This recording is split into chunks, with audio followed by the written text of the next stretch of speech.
Hey everyone, Mike Sorelli here with my 2022 Volkswagen Taos SE front-wheel drive. Today I'm going to go over the first few modifications that I've done to the car. I'm going to go over some tips and some information, so hopefully you find it interesting. Thanks a lot. Alright, so one of the first things I did was actually tint the front windows, the front passenger and driver's side windows. I was actually able to get it pretty close to the factory tint on the rear windows, and the good thing here is that in Florida, where the car is, it was actually legal for the amount of tint that I did for the front, so that was perfect. Second thing that I did was I installed the Bumperdillo. This is something that you can get at the Volkswagen dealer. It costs just over $100. It's actually easier than you think to install. So it's gonna come with a dot basically that's right in the center. So that's something that's really helpful. So it allows you to kind of line up, right exactly where you want to have it, from left to right.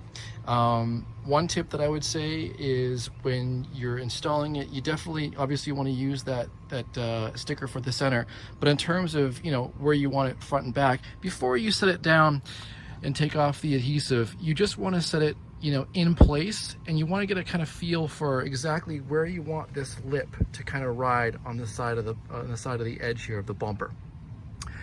Once you have those two things, as far as positioning it, it's pretty easy. Number one, obviously make sure that the car is very clean. Don't take mine as an example right now.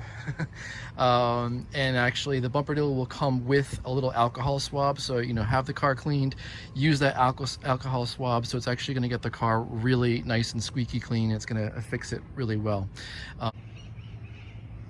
And the third thing that I did was I purchased the Volkswagen crossbars. So these actually are another item you can get at your Volkswagen dealer. They cost a little over $200, and they're actually pretty easy to install as well.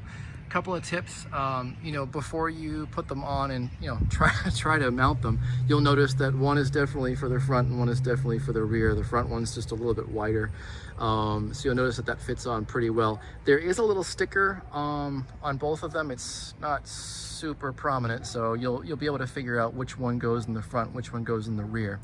Other than that, basically you want to make sure that you get the spacing from the front to where it actually goes. This is about 15 inches, I think. And then when you space the one, in the rear from the front, I want to say it's about 27.5. It actually says it in the instructions, but this definitely makes a big difference, because you'll find that when you have those, positioned exactly where they should be going, it's going to fit nicely.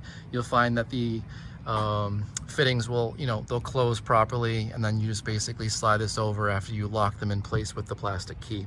But basically pretty easy to install. Yes, there is a little bit of road noise, as you would probably imagine with having crossbars, but it makes the car look pretty great in my opinion. And also, of course, there's all the attachments you can get for bikes, kayaks, all that kind of stuff.